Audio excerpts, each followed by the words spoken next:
Hello, and welcome to another edition of Comics and Pop. I'm Jonathan Rosen, along with Troy Cannon and Carlos Idarraga.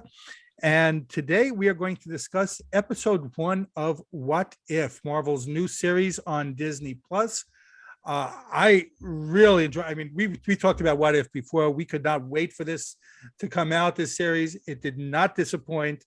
The first one was, Peggy Carter becoming the first Avenger. She became, instead of Steve Rogers, she became the Captain super Carter. soldier. Right, she became the super soldier, and the whole thing happens where Steve Rogers does not get to do it, but she's injected with the serum, and we take the story from there. What do you guys think of the first episode? Well, silence. You guys. I went first I'll on the let Troy left. go first. I'll let Troy go first. Okay.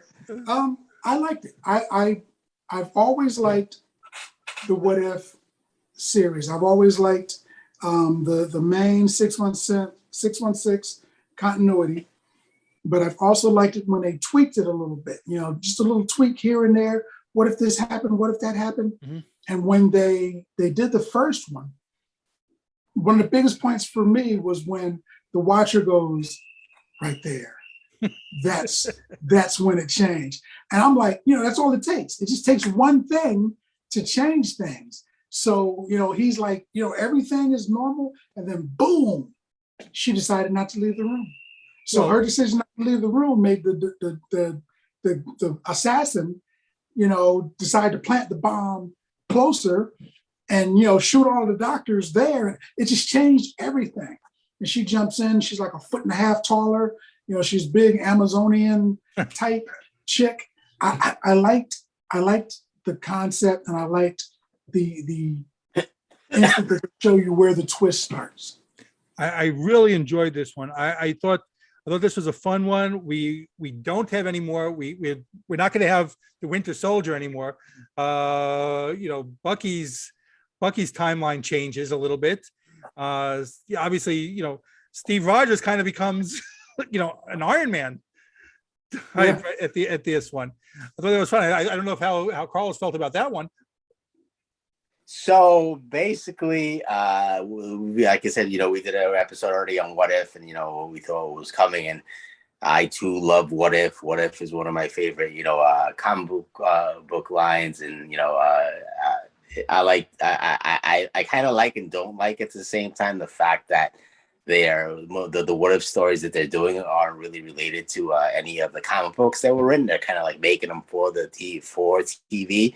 I like that because they're tying it into the current MCU. They're using a lot of the same actors to voice them over, making them look like the MCU. So that part I liked. The first episode I didn't like. Not because it wasn't good. I mean, it was well written, it was well done, everything about it. I've never really liked. I love. How can I say this without us getting canceled? I always like the fact. I never like the fact when they take a superhero and they have a woman replace the superhero. Oh, there we go. We're done. Right.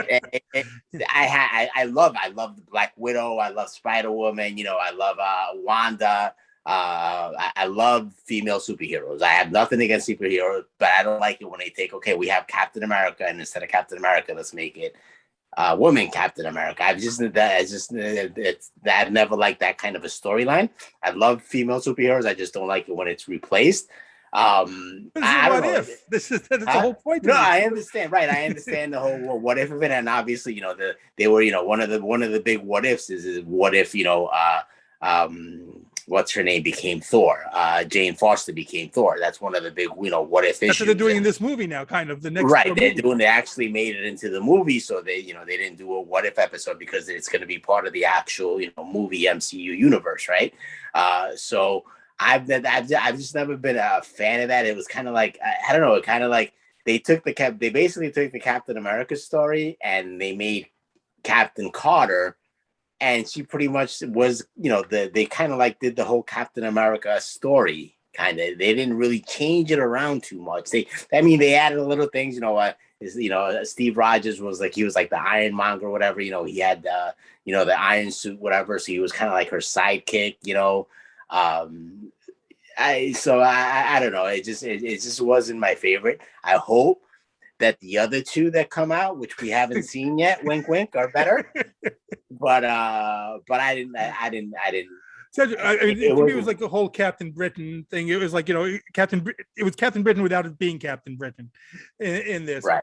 But see, I am normally with you. I don't like when the superheroes like rewrite the story and someone else. But to me, this is a what if. Right. No, I get it. But that I just, like I said, one of my as a comic book geek for 40 years of my life, that's always been one of my pet peeves when they do that, right? Like we have Iron Man's gone, so now it's going to be a Riri, it's going to be a female Iron Man, which is great, fantastic, but it's just have the new superhero come in and be her own superhero. It doesn't have to be that I do agree with you. I'd much rather, I like making a new superhero instead of redoing the other one. Right, exactly. I do like that. I've just never been a fan of that. It was all well done, it was well written and stuff, but it's just never been my thing. So that's my only thing of it. But overall, it looks like it's going to be a great series, because like I said, I love the fact that they're using the MCU characters, and they're voicing them over. So it's kind of like, even though it's a cartoon, it's still tied into the MCU universe. And I love the dude from Westworld, the guy who's playing the Watcher. Perfect voice. I love that guy. He's like one of my favorite actors. So the fact that he's doing the voice for the Watcher is awesome. I did like the Watcher in this show. I like the Watcher very much. But again, to me, it's what if anything goes. And I do like, and I get it. Even some of the people that were voiced, I kept looking up.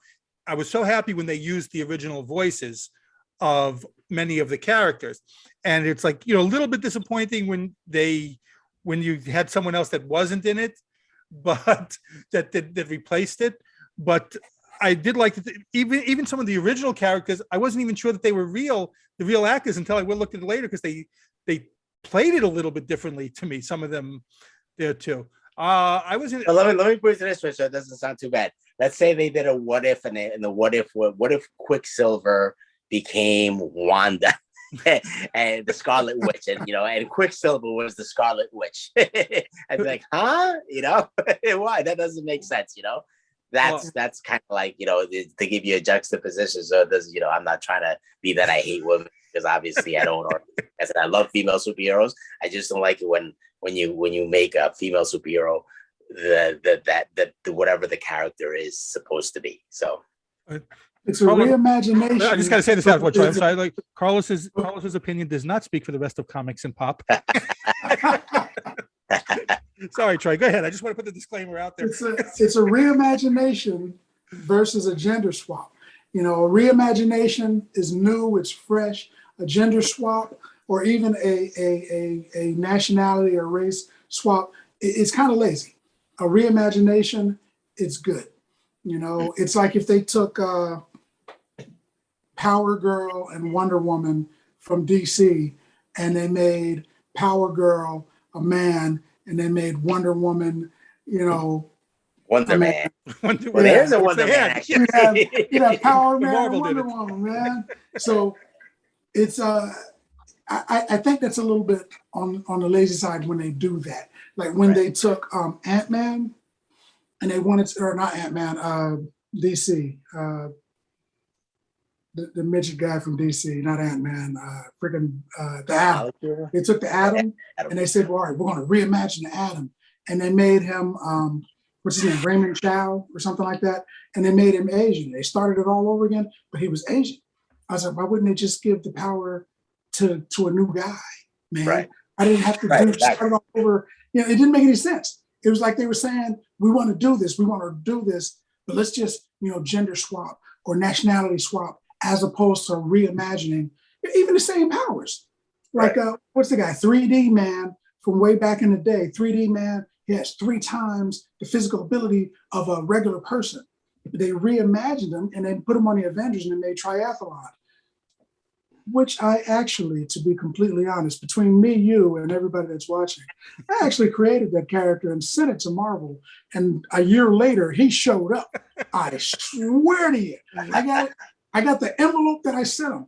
But I wasn't thinking about We 3D, got to get our man. lawyers on this, the comics and pop lawyers lawsuit. We gotta. I know, yeah. I promise you, I created that character. I was You like, gotta get Matt Murdock on this case. you know, because Captain America was like a perfect human. I was like, what if you were 3 times perfect? And I made the triangle because the 3-sided. I sent it to Marvel. A year later, Triathlon showed up.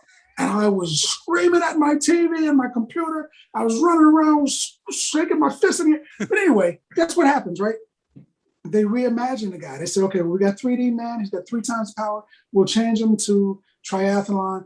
Different guy, different way the powers work and the whole things. It was a reimagining. It was fresh. But yeah, when they just say, all right, take that same guy and twist it, make him a woman. I'm like, really? He didn't do anything. With that part, I do agree with you. I don't like it when they do the lazy writing.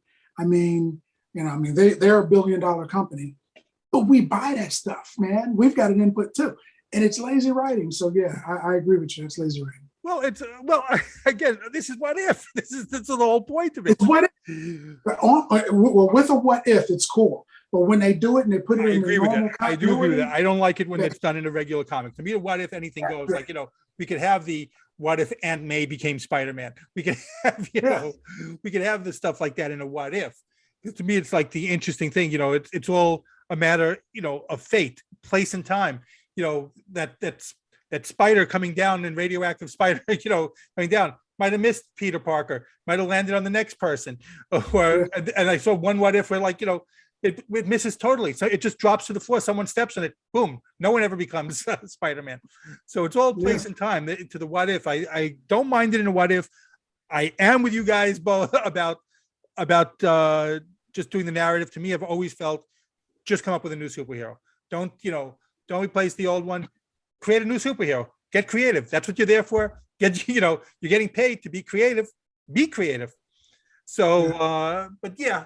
What if we weren't all chauvinistic? How about that? I love women, man. Once again, we're gonna have to edit this out later. I love me a good woman.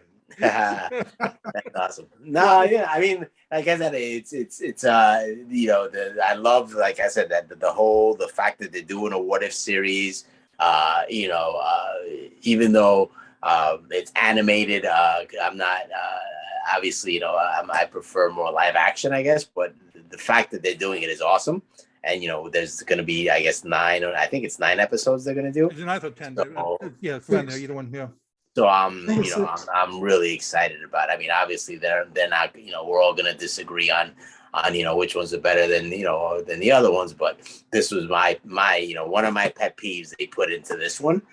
So, but I'm really excited about the whole concept and the fact that they're, like I said, they're using the MCU actors to voice a lot of the characters. So I'm really, really excited about it. Yep. I'm looking forward to the rest of the series. I am very excited about this series. I thought it was a good job. I don't think, you definitely can't do this one live action because it's going to cost them a fortune to get all those right, exactly, all those characters back. So you want to say this is the easiest way to do it. I just think this is a great series. We're off to a good start. I'm looking forward to the rest of it, and we'll see. I have a question. Why is it that Tony, or not Tony, but the Stark had all this genius, all this money, all these ideas and everything. And he had an idea for the super soldier and everything. And he built a British symbol onto the shield and made a uniform that had the British. Why would he do that? Why wouldn't he? He didn't hand her a box and she opened it and says, what's that? Oh, it's got the American flag, which makes sense because you're American. I'm working with the Americans. It makes sense that it would be an American flag. But she opened the box and she's like, hey, it's a British flag. I'm like, what? Why would he do that? Why would he be sitting there and like sewing it himself or probably having somebody else sew it? And he said, better put the Union Jack on that. not old Isn't Glory. isn't she English, Agent Carter? Is she British? Right, or that's what no? he's saying. That's exactly what he's saying. She's British. Yeah. Yeah, she's British, But but he's but saying they about were how you know, that he expecting. had that all ready to go. You're right. Kind of. Yeah, Well, they were expecting Steve she to probably- get in there. You probably even if nagged they- him about it, too, you know? But even if she jumped in it, why would he? I mean, think about it. You're a good old red-blooded American. You build a great product, and you decide to put the flag of another nation on it. Why would you do that? He built the super soldier. He built the suit. He built the shield, and he said, "We're going to give it to you, Peggy, even though it's my stuff and it's America paid for it. You're in America. You're fighting the war on our behalf. We're going to put another flag on it instead." I'm like, why would he do that? Well, he had I the money. know. He had the money to just go do that quickly too. Maybe. Right. He could have it done at the snap of a finger. But my question is, why would he put that on there? Why would he? I mean, he could. What if she was from France? Would he put the French flag on? Why would he put another flag on his product? I saw that when I was watching it. I was thinking the whole time when I was watching the show, I was like, now how did she end up with the Union Jack on her shirt? And then he just handed it to her. And I was like, I thought that like she was going to do something defiant and rip it off and then make her own suit or something like that. But he just he's like, here, Union Jack, where you at? And I was like, why would he do that? Because they were our allies. I mean, so he maybe had one for all of them. I guess. I mean, because I'm thinking, what if he built a tank and she was going to drive it? He wouldn't slap a British flag on it. It would have an American flag on it. It was an American item. But for her, he's like, yeah, just put the Union Jack on it. You'll dig that. I wondered about that the whole time when it was coming on. I was like, she's going to defiantly just tear it off and be like, no, I'm from Britain or whatever But nah, he just gave it to her. And I was like, oh. I was happy to see it. I did like the series, even though it was short lived. I mean, the Agent Carter series. I did like that one. I'm with Troy. I hate the English, so. Once again, the opinions Then your tea and crumpets. Down with the flag. Down with the Queen. I gotta say, I love all British things, as Carlos does. We've had this argument before. I love British stuff. They speak a different language. They speak like a whole different language. I can barely understand what they're saying. All right, so we've alienated women and our biggest allies in Europe. And anyone who speaks English. Well, all right. What do you guys think about the first What If episode? Let us know. Drop a comment, and I might be back with these two in the future. I might not. We'll see. On behalf of Carlos and Troy, this has been Comics and Pop, and remember, hit the subscribe button if we haven't offended you. Subscribe.